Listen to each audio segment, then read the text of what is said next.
Welcome to my Children of Blood and Bone and Children of Virtue and Vengeance reading vlog. So, as you can see, I started Children of Blood and Bone. I always forget like how beautiful this book was under the dust jacket. And this is one that Tomi had sent me a signed copy of it that I won in a giveaway, which was really, really cool. So I'm actually not that far into it. I am only 45 pages into it. But I have started, well, the initial annotations that you see on here are actually not ones from this reading. It's from my first reading where I was pointing out stuff. But I have been going through already. This was page 4. I don't know if you guys can see that. That was page 4 where I already started highlighting some stuff. I'm pretty sure that everybody knows what Children of Blood and Bone is about. But what I did not realize, I think, in my first reading of this is how much social commentary she made very, very quickly. On the 4th page, we already get our first taste of colorism. And a lot of this book, I did not realize, has a lot to do with colorism and how the Magi are the ones with the darker skin, and those in monarchy and royalty have lighter skin, and lighter skin is more appealing. And I can go into this whole discussion about how in the Black community, we are starting to become more aware, but for the longest time, like having a lighter complexion, having straighter, curlier hair, it's better than kinky hair. I think now we're becoming more aware of that aspect of colorism, and we're embracing our darker skin, our kinky hair. It's something that we have had to grow to appreciate, but I think that separation has also occurred a lot because of slavery. You had separation of those who were house slaves, lighter complexion, and those who were field slaves, darker complexion. So this is deep rooted in history. So I was very intrigued to go back. I knew it was in here, but I didn't realize how apparent it was. But I am, like I said, only 40 pages in. It's already kind of graphic as far as violence is concerned. I don't know how I feel about Zelie just yet. I think that's how you say her name. I'm going to have to look that up. I think it's Zelie, but I always want to say Zele, but I think it's Zelie. And she's stubborn, y'all. She doesn't listen. She has a hard head. Hard head makes for a soft bottom. She doesn't listen. I think she wants to help, but sometimes in her wanting to help, she screws things up. So I got past her point, and I got to Amari's section as well. And Amari just kind of comes off as kind of like helpless, like damsel in distress, not really aware of the world, sheltered type of, and she's in the monarchy. She's just very, very sheltered type of personality. So I forget how the dynamic works between the two of them, but I'll be interested in seeing that going forward. So like I said, I'm only 45 pages into it. Hopefully I can get a big chunk of this read today. And then update you guys later, but so far so good. Of course, once I finish this one, I'll be picking up Children of Virtue and Vengeance, which I haven't read yet, but I've been hearing some interesting things about. But like I said, do check in later. Peace. Hey y'all, so I just realized that I actually filmed the first update for this book in the exact same t-shirt. I promise it is a different day, and I have watched the shirt since the first time that I uploaded. So I am currently 326 pages into Children of Blood and Bone. As you can see, I'm annotating it a lot. Say hey. So I'm annotating it quite a bit. There are a couple of things that I'm enjoying about this book and things that I'm actually not enjoying about this book. So the first time I read it, I ended up giving it 5 stars. I can tell you right now, just from what I have read in 326 pages, I'm not going to give it 5 stars. This is definitely reading more like a 3.25, and there's a number of reasons. So I'm really enjoying the social commentary in this book. There are a couple of things that I noticed about this book that I don't think I noticed as much the first time that I read it. Like, Zelle's hair when she first starts is straight, and then the more that she delves into her magic and delves into this world, her hair becomes more kinky and curly. And it's the awareness of her magic and the acceptance of her magic that I think is doing it. But I also wonder if it was possibly Tomi Adeyemi's way of saying, like, the more woke we become, we start to move away from those European standards of what our hair should look like. I'm not sure if that was her intention, but that's kind of how it's coming off. I also like the aspect where there was a scene between Zell and Inand, and basically she was telling him, hey, you know, I'm scared all the time. You don't know what it's like. No matter how much power and strength I have, I will always be scared. And I think about that in terms of like the Black experience and how no matter what we do or power that we gain, you know, we still have some aspects of, you know, being here and being Black in America that are still scary. So that, you know, I felt like that was great insight as well. I am struggling a little bit with the character development. So plot wise, it's keeping a good pace. I'm liking the explanation of the mythology. I'm liking the explanation of like why magic has a purpose in Orisha, why it's important to the people. But the plot development is just so, I mean, the character development, y'all, is so shaky. I do not like Inan at all. At all. Like, it's just several points of his character that are driving me up the wall.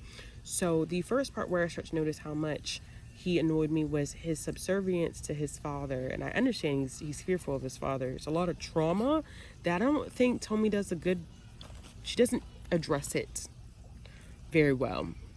And I think it would have been better if she would have addressed the trauma and kind of relate that back to how Black people deal with a lot of trauma, and that is how certain things happen in communities that people don't understand, like why it happens. And it just kind of cross-referencing to another book, Conversations in Black, like we're talking about Black on Black crime, and how a lot of that that violence comes from previous trauma.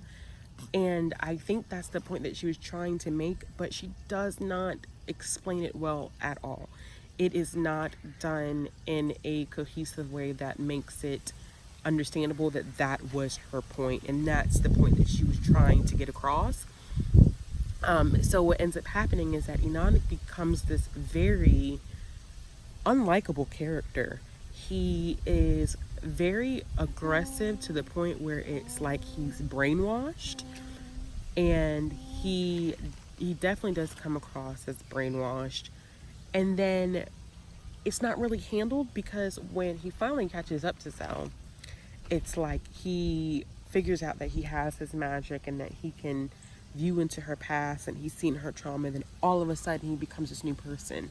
And it was like this instant gratification thing that she did. And I guess I didn't get it, because for someone who's so severely brainwashed by what his father is telling him about magic and how these people are no good, and, you know, even the woman who worked in Kea, who worked in the military, how her last word that she said before she died was maggot. She called him a maggot, and you can see how twisted like his father runs the kingdom. So if it's that deep rooted and that deep seated, I don't get how just seeing one flash of the pain that Zell went through automatically has like flipped it into the situation where he's so understanding, he's so compassionate, he's so empathetic, and he no longer is going to follow into the footsteps of his father because he knows better, he understands better. And I'm like, that's a load of crap, okay? That amount of trauma, if she was going to go with that amount of trauma, then it needed to be completely flushed out. Like, not, we kind of we introduce this trauma, this intense trauma, and then all of a sudden in one scene it disappears. Not saying that I want any characters to suffer, but if they are suffering, you've got to take them through the full process. And I don't think she communicates that in a very effective way. So I have gone through the parts where they have found they went to the temple, and they meet Lenka, and I also don't like unnecessary deaths, and I don't feel like his death was necessary. I feel like his death was a catalyst to push the plot forward, but I feel like he could have been so much more of an important character, and he wasn't. So that kind of made me upset too. But I'm past that point. I'm past the point where he just Enon keeps pushing his magic away. He keeps pushing his magic down. He doesn't want to address his magic. He just is completely against understanding his magic. And I'm past the part where they went to the desert, and they were on the ship, and she used his blood magic to win them the stone, and then now they're in a area where there's a tribe of magi. So I'm just at that point. But those are my thoughts so far, y'all. I'm sorry if they're so scatterbrained, but I think I'm in a state of shock because I don't know how detailed I really was in my first reading of this book. And now going back and reading it, it's not a bad book. It's just I really think she missed out on some opportunities. So I'm gonna read some more, and then I'll do another check-in later.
So I'm back with an update for my, well, clearly you guys know that I'm reading, because this vlog is, I don't know why I would do that, getting this confused with my reading vlog.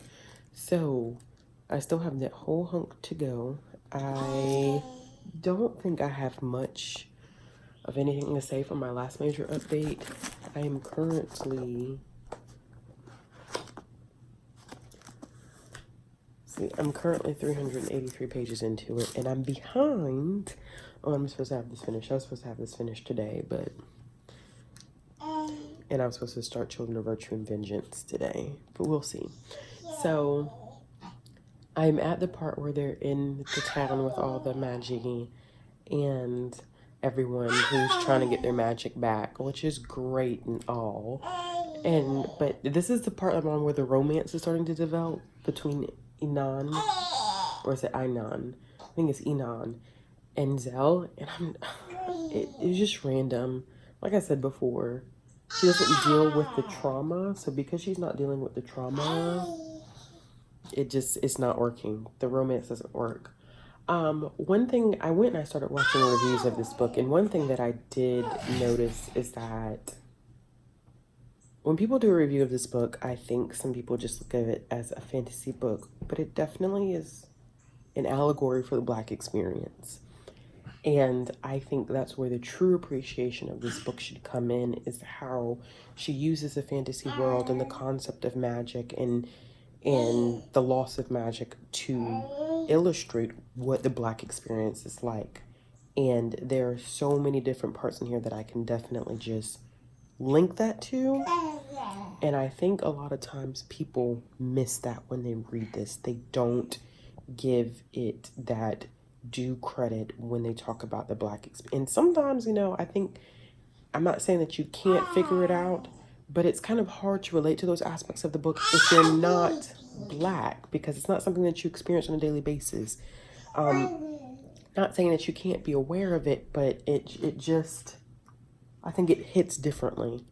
So there are some parts in here, and I'm saying this now because I haven't said it yet, but there are some parts in this book. There are some parts in this book that hit hard for me because they illustrate what my experience has been like being Black and being in America.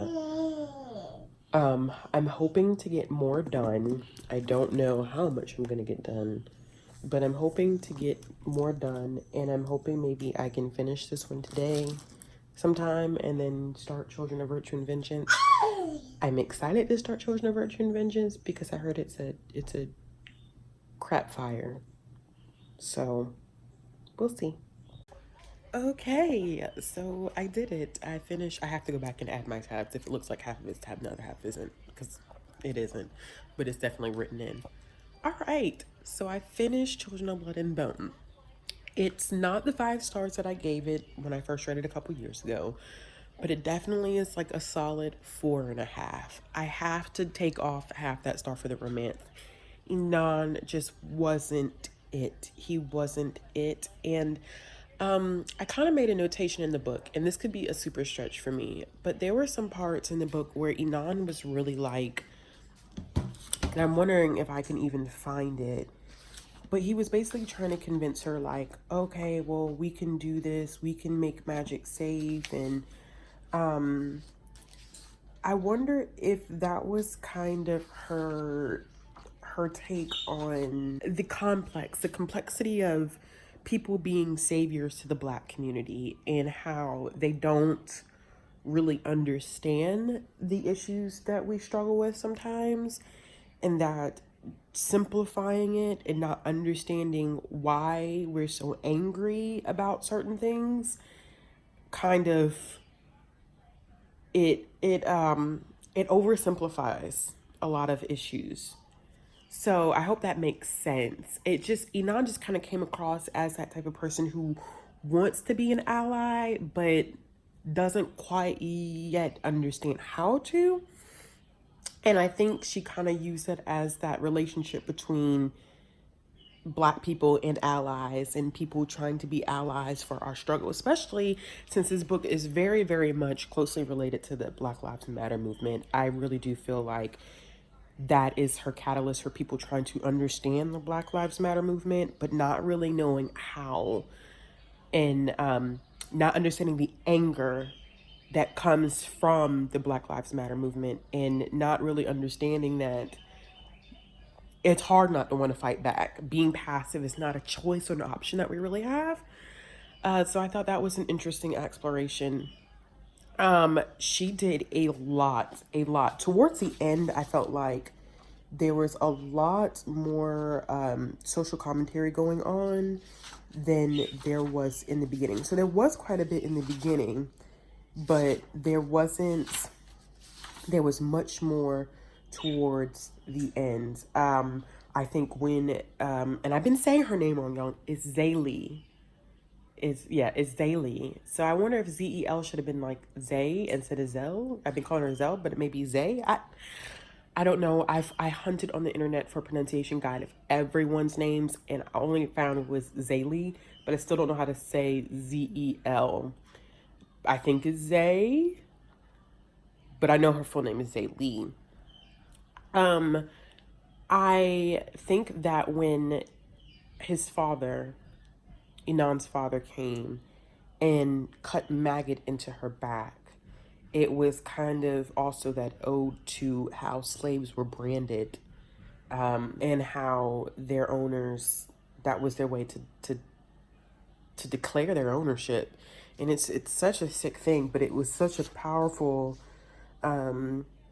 aspect of this book. I just didn't like the relationship between Inan and Zaylee. I felt like that dynamic could have been created. That level of trust could have been created between them that led to that ultimate betrayal without pushing the two of them into a relationship. And then after she gets maggot cut into her back, I felt some type of way about her kind of using, and it doesn't explicitly say that they had sex, but it was kind of almost like it was insinuated, like fade to black.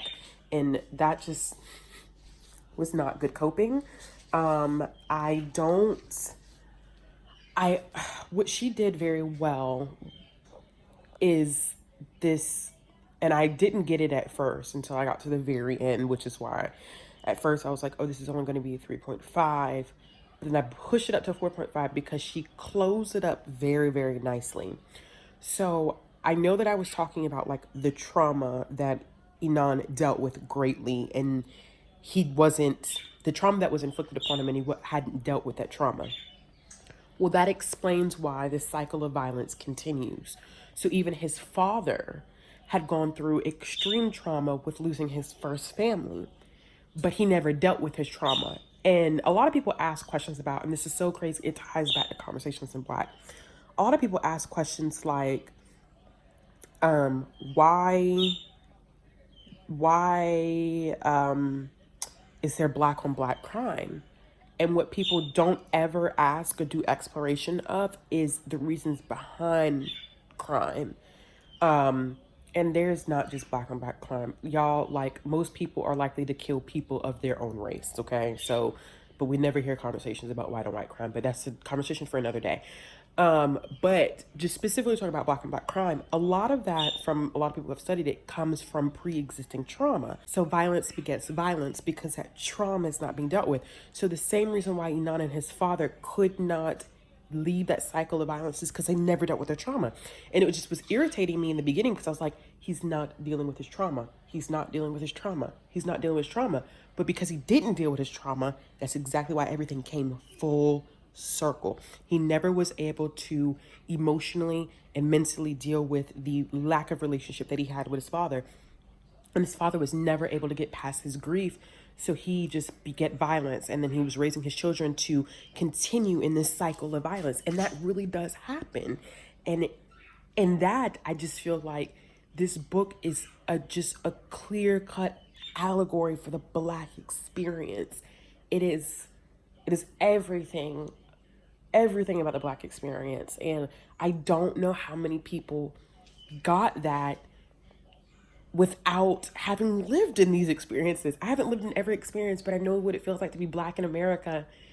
And I wonder if, like, if I wasn't Black, like, would I get the allegory? Would I feel would I understand the totality of these allegories? And I don't know. But such a powerful book, such a powerful book. And the more I talk about it, I'm like, this was a freaking good book. It was good. It just started off where I was like, why are these things not being addressed? But she didn't address them for a reason.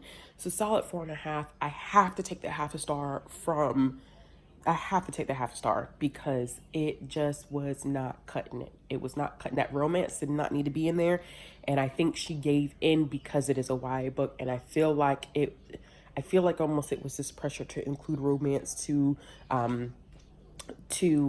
pull in YA readers. But every YA book doesn't need to have a romance. Like, I get it. Young adult readers, not just like as an adult that reads YA, but like the age groups that these are marketed for. I know they like to see that, but I don't know. I saw somebody say the other day, I think it was a review, where they would love to see Adeyemi write adult fantasy, and I would too. Because I feel like if she writes adult fantasy, she doesn't have to abide by the constrictions of YA fantasy. And I think she can write a hell of a book if she was to do adult fantasy. So that's done. I need to finish. I'm about to finish tabbing that out, like putting my actual tabs in. And we are off to start Children of Virtue and Vengeance, which I heard is a dumpster freaking fire. So I'm going to see how I feel about that one, and I'll be back with an update later. Toodles.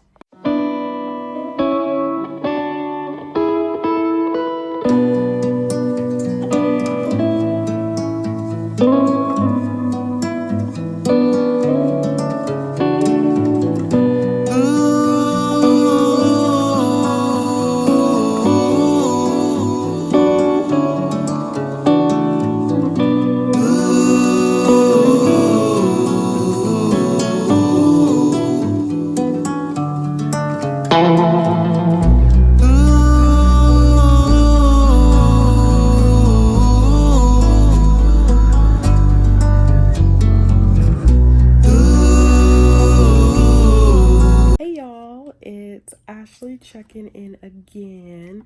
So as you guys saw from that clip, I finally have started Children of Virtue and Vengeance. I'm not that far in. I'm only 31 pages in, but what I am reading is, it's interesting. I don't want to say like, oh, I'm totally into it. It's different from the first one. I'm 31 pages in and I can tell the tone of this is different. So I did not realize that there are these new group of individuals who, they're not a new group, but there are nobles or royalty who have gotten the powers of the Magi. And unfortunately, it's because they have that bloodline in them. They have a magic bloodline. Say hey. And they're calling them Titans. I'm sure that's not the right way to say that, but it's spelled like it's tight. It's changed the dynamic between Zaylee and Amari, and I don't like that. They went from being so opposing, like polar opposites in the last book, to being so supportive and such great friends at the end of it. And I feel like Adeyemi's going to ruin that. I feel like that relationship is going to get ruined. There's not as much social commentary. There's not as much social commentary in this one as there is in the first one. I think, I don't know if she's going to be able to follow through with as much connections, but there are a couple connections that I made myself. So I can't really give too much right now. I am not far enough in to really make my decision. I am hoping that by tonight I can get 200 pages into this book. I know that's a lot, but I really, really need to, because I only have a couple more days to get this done before I do my final vlog. I may switch some videos around if I can't get this up in time, but we'll see. But I think I will be able to. But that's it for right now. I'll let you guys know how I feel later. Hey y'all, it's Ashley. I'm here with another check-in. So I'm 135 pages into Children of Virtue and Vengeance, and the characters are so different. I feel like Zaylee is so defeated. She is usually so strong-headed and so powerful. And right now, I feel like she's just defeated. She gives up. She has a temper. I feel like her revenge is because of a relationship that should have never happened. I feel like Amira for me right now is pretty much the same. But Inan, listen, he was such a chicken and a scaredy cat in the first book. All of a sudden now, he's just this wise guy. And Adeyemi did something really weird where, like, all of a sudden he gets rescued by his mom. And all of a sudden now he is supposed to lead this, their kingdom out of this war. But how could he possibly do that when he has no idea what's going on? He didn't even know what happened when magic came back. He doesn't even really understand why his mother has magic and why her magic works different from all the other Titans' magic, and how she's able to steal other people's magic, which I think is a really cool concept, but I don't understand how he could possibly help their kingdom. And I'm glad to see Mama Agba back. I'm really interested to see what role Rowan plays in all of this, because clearly there's something between him and Zaylee, but I don't know. It's different. This is just different. This is different from the first one. It's not as hard-hitting. There's not as many connections with social commentary as there was in the first one. So, we'll see what happens. Hey, y'all. So this book. This book. So I am 224 pages into this book. I've been switching back and forth between reading the physical and the ebook because the ebook has just been easier when I have baby girl with me. And I'm going back through and transferring my annotations from the ebook.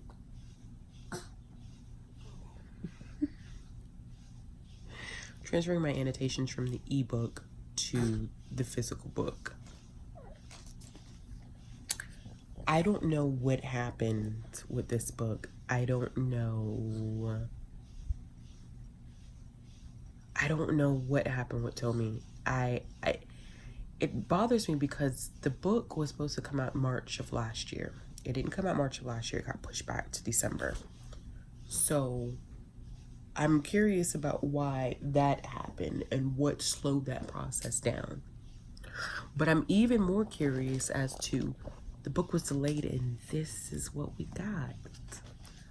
The world building is phenomenal. I am so loving learning more about the magic system, and so is baby girl. I'm so loving learning more about the magic system and these different clans and seeing how the elders operate and learning how the titans operate and learning where this magic is coming from and why Zaylee has different properties in terms of magic than anybody else. It is such a phenomenal read in that aspect. I get amped every time I learn something new about the magic system. Her characters though, I can't, y'all. These characters are horrible. They're not the same people that they were from the first book. And she lost the powerhouse of this connection that she was able to build in the first book. Like the first book, I was able to really connect with the Black experience, and I learned so much, you know, even just about myself and how much she was able to wrap everything into it. And this, I'm kind of like, well, what's the direction that you're using for this book? Like, if you were going to go with those themes in the entire book and talking about the Black experience, you should have kept up that theme. And she's not doing it. And if she's trying to do it, she's not doing it well. There is a section, that's why you hear me flipping through this book, because there is a section that I found, and it's this constant back and forth with Zaylee and Amari. And apparently Zaylee and Amari were like best friends when we left the first book. They were so close. We get to this book and they can't stand each other. And honestly, it has me so confused because it was like they had this sisterhood thing going on, and Zaylee considered Amari like family and blood. And then all of a sudden, like, Zaylee can't stand Amari because Amari has magic. And it's like, okay, but this is like your best friend. Who cares if she has magic? She's on your side. She wants to help you. And Zaylee just can't stand her. There's a section on page 118 where they're going back and forth, where Zaylee's like, Yoruba is sacred to our people. It's not just something you can learn. Then she continues and says, Titans have already stolen our magic. You can't steal this too. Then she continues to say, you don't need to control. She says, you don't need to use your magic at all. So, like, she's upset that Amari has magic. And I try to give Tommy the benefit of the doubt. I even made a notation, said, I don't know if this is supposed to be an ode to people stealing Black culture, but it's so shaky that I can't even give her that. Like, I kind of can run with that narrative a little bit, but it's like, it's really, really flimsy. And I don't think I can really justify that this rift between Amari and Zaylee is because of the fact that this is supposed to be a mirroring of what happens when people steal Black culture. I don't think I can really work with that. Zaylee is not who I thought she was. I feel like this is like a lover's scorn type of narrative that we have going on. Part of me thought, okay, you know, this is about magic, about helping her people. And now I'm kind of like, you only want to be involved. Like, she wanted her freedom, and now all of a sudden you only want to be involved because of the fact that you know that, that if you participate with the rest of these magi, then you can get to Inan and kill him. It's BS, honestly. I think it's horrible. I think it's going to go down the crap hole. I think Inan all of a sudden just made this 180, and there's no way he could have made this 180. I think Amari is... I still like her, but I feel like she's headed down a path that I'm not going to like. I feel like Zaylee's brother was such a pivotal character in the first book, and now he's just kind of in the shadows with this book. It's a crap show. I don't know what happened. It's like she sold her characters out. I don't know if this has to do with the publisher or editing or whatever the case may be. I don't get it, y'all. I don't get it. So I may do one last check-in before I do my final analysis, but we shall see. But so far, not enjoying it at all. I'm like at a 2.5 star right now, and it could go lower than that. So y'all, I am here with my final clip for my reading vlog of Children of Blood and Bone and Children of Virtue and Vengeance. So I've already talked a lot about Children of Blood and Bone. You can see, annotated it a lot. I loved this book at first. I was just so confused about some of the roads that she was taking, some of the things that she was navigating in terms of her character development, but it ended up coming together at the end. And when I first started reading this, as you can see through the vlog, I was kind of like, why did I give this thing 5 stars again? Because it definitely at some points was sitting at 3.5. But the more that I read it, the more I was like, okay, so this totally makes sense as to why I rated this a 5 stars. I did, like I said, I took that half a star off for the relationship between Zaylee and Inan. I didn't feel like it was necessary. Definitely enjoyed this. Follow-up, which I have not finished. I am transferring over my annotations to this. So I read this mostly through ebook because it was just easier, but I am now transferring my annotations over, and it's not completely finished yet. So Children of Virtue and Vengeance was a huge flop for me because I think that the individual who wrote this book and the individual who wrote this book were in 2 different headspaces. I feel as though Tomi rewrote all of her characters in this book. They were not the same people that I was used to dealing with in this first book, and I'm trying to be as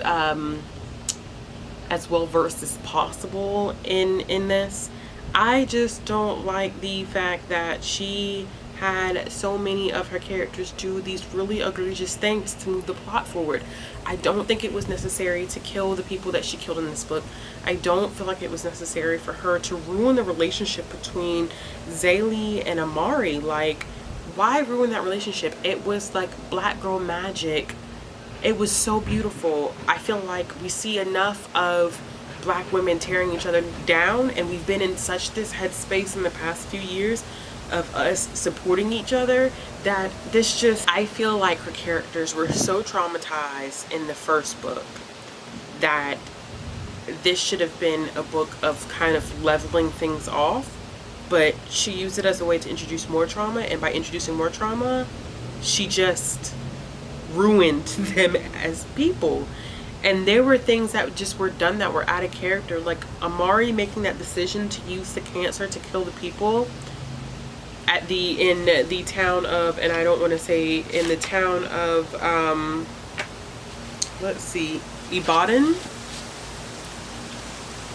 That was completely out of character for her, and I can't believe that she took that opportunity to do that to them. I don't understand why she did that, and it was really frustrating. It was the most aggravating thing to even think about reading. It was just, I can't even. I don't like when authors do that, when you take your characters through hellacious situations just to move a plot forward. I think it's unfair, and I think it's cruel, and I think it's unusual.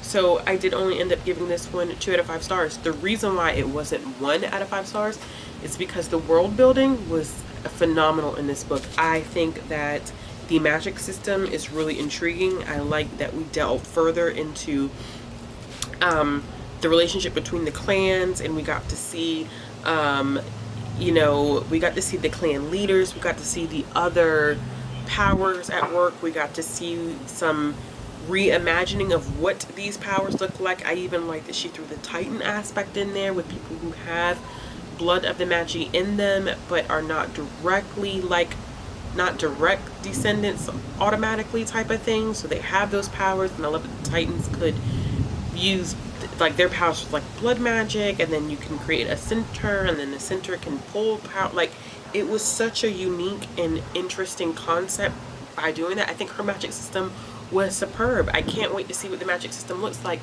But her character development was just, it was awful. It was awful. It was so bad, y'all. I thought that Enon was an irritating character in Children of Blood and Bone, but he frustrated me so greatly in this one. I just don't even know where to go, because it was just kind of one of those situations where it's like 10 pages he'd be like, oh, I don't want to hurt Amari, or I don't want to hurt Saylee, and then he'll talk to his mom, and then the next 10 pages is, we've got to do what's best for the kingdom. We need to do what we can do. I'm gonna still try to save them, but I need to do what I want to do. To the next 10 pages, I don't care. I can't, you know, if they get hurt, they get hurt because of the power that they have. It was just sick. And then I didn't get like the transfer of responsibility from their father to their mother. Like, she's the one who started this entire basically genocide of one group of people. And I'm like, but how? And then I don't like Tommy didn't really explain how she did that. All she said was the mother apparently was trying to stop the Magi from getting the throne. And then she doesn't even delve into like, okay, the burners clearly did burn the palace down, but what was the communication between the mother and the burners? Like, it just wasn't fleshed out. This book originally was supposed to come out in March of 2019, and it got pushed back to December of 2019.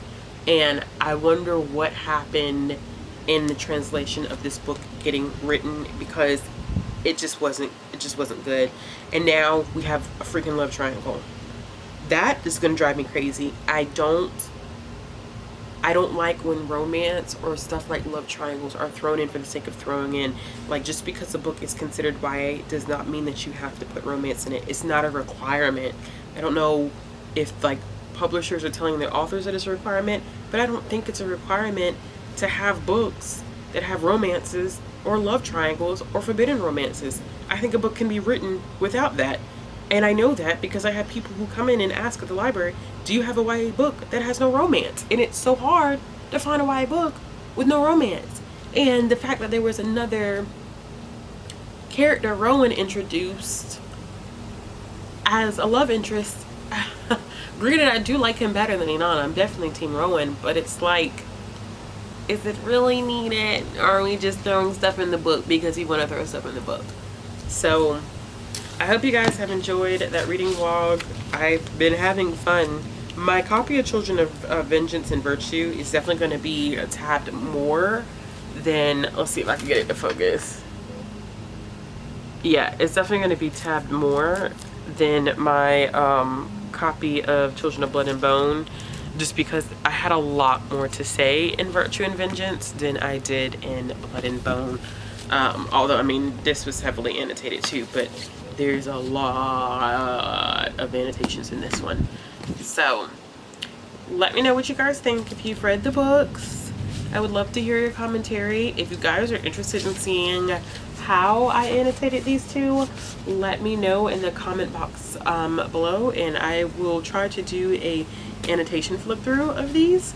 I've never done an annotation flip through, but I think people are kind of interested in how I annotate my books, and I've already done 2 annotating videos, so I don't feel the need to do another one because my annotations haven't really changed. But if you're interested in seeing these 2 specifically, let me know in the comment box below.